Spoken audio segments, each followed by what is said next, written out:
ఏపీలో ఎన్నికల ప్రచారం ఉధృతంగా సాగుతుంది. అన్ని పార్టీల అభ్యర్థులు క్షణం తీరిక లేకుండా గడుపుతున్నారు.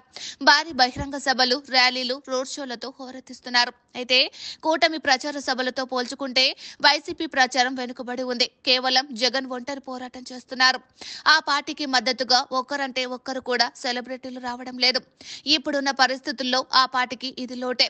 ఇక కూటమి ప్రచార సభలు జోరుగా సాగుతున్నాయి. వాటి ముందు వైసీపీ సభలు వెలవెలబోతున్నాయి.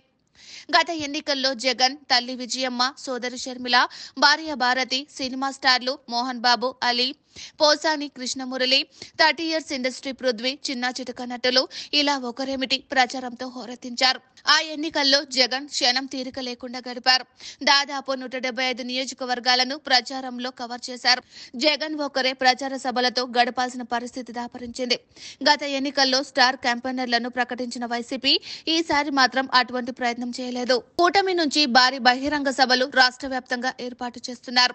ఒకవైపు చంద్రబాబు, మరోవైపు పవన్, ఇంకోవైపు బాలకృష్ణ, లోకేష్ లు భారీ బహిరంగ సభల్లో పాల్గొంటున్నారు. నాగబాబు, 30 ఇయర్స్ పృథ్వీ, క్రికెటర్ అంబాటి రాయుడు, జబర్దస్త్ నటులు హైపరాది, గెటప్ శ్రీను ఇలా ఎందరో స్టార్ క్యాంపెయినర్లుగా మారి ప్రచారం చేస్తున్నారు.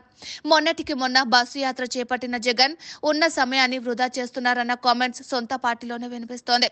175 నియోజకవర్గాలకు గాను కేవలం 75 నియోజకవర్గాల్లోనే బస్సు యాత్ర చేపట్టారు. అయితే అక్కడ భారీ బహిరంగ సభలకు అవకాశం లేకుండా పోయింది. జన సమీకరణకు తావు లేకుండా పోయింది. ఇది ఇబ్బందికరంగా మారింది. మరోవైపు ప్రచారం తుది అంకానికి చేరుకోగా ప్రధాని మోదీ, హోంమంత్రి అమిత్ షా, జేపీ నడ్డా లాంటి అగ్రనేతలు ఏపీకి క్యూ కట్టనున్నారు. మొత్తానికైతే వైసీపీ అభ్యర్థులు తమకు తాముగా ప్రచారం చేసుకుంటున్నారు. కానీ కూటమిలో అయితే స్టార్ క్యాంపెయినర్లు జోష్ నింపుతున్నారు.